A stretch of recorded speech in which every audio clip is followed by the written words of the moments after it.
আসসালামু আলাইকুম। আমি মোহাম্মদ জালিজ মাহমুদ। বিদায় আমার প্রিয় দেশ। আজ দেশ ছেড়ে চলে যেতে হচ্ছে। তোমার মাটিতে আর কবে পা রাখতে পারবো জানি না। প্রবাস জীবন দূর থেকে দেখতে যত সুন্দর, বাস্তবে তেমন নয়। তারপরও আমাদের প্রিয় দেশ ছেড়ে প্রবাসে পাড়ি দিতে হয়। নিজের দেশ ছেড়ে প্রবাসে পাড়ি দেওয়া সুখের কোন বিষয় নয়, বরং বিষাদের। এমন অনুভূতি মুখে হয়তো প্রকাশ করা যায় না।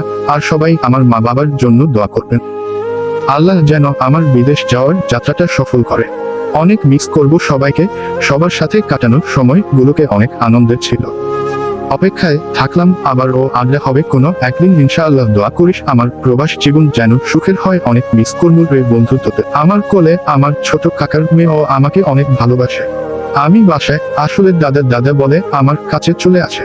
অনেক মিস করবো তোকে দাদা। আসলেই আত্মীয় স্বজনের কাছ দিয়ে বিদায় নেওয়াটা অনেক কষ্টদায়ক। এখন রওনা দিব ঢাকার উদ্দেশ্য। 18 তারিখ সকাল 11টায় আমার ফ্লাইট কাতার।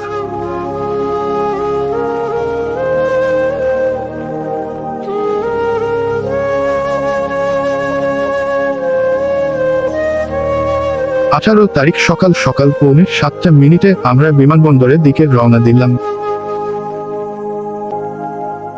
আমরা এয়ারপোর্টে পৌঁছানোর পর কিছু সময় আত্মীয় স্বজন বন্ধু বান্ধব সাথে দেখা করে আমি সকাল 8:45 এয়ারপোর্টের ভিতরে চলে যাই। তারপরে বোর্ডিং পাসের জন্য সিরিয়াল বসলাম।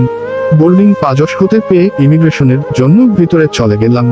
তারপর আমরা বিমানের জন্য অপেক্ষা করলাম কিছুক্ষণ পর বিমান এল। তারপর আমরা বিমানে উঠে পড়লাম। তারপর আমাদের বিমান গন্তব্যের দিকে রওনা হলো। উপর দিয়ে আমার মাতৃভূমি দেখতে অনেক সুন্দর লাগছিল।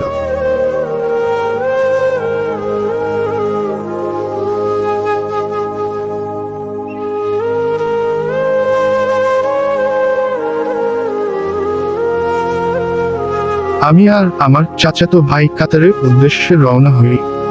কিছুক্ষণ পর আমাদের খাবার দিল বিমানে। তারপর কফি দিল।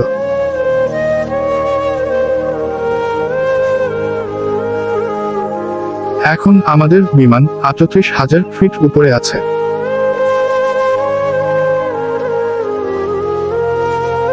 এখন আছি আমরা মুম্বাই এয়ারপোর্টের পাশাপাশি।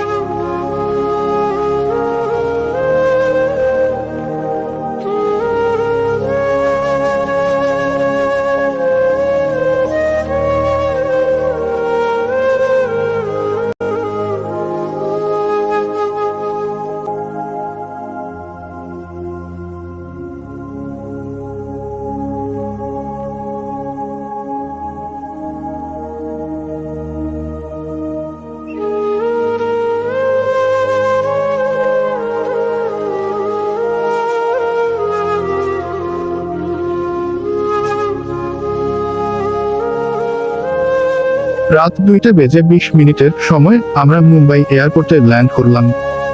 এখানে কিছু সময় রেস্ট করার পর সকাল 6:45 সময় কাতার উদ্দেশ্য আবার বিমান রওনা হয়। রাত সকাল 8:20 আমরা কাতার এয়ারপোর্টে পৌঁছাই। আল্লাহর রহমতে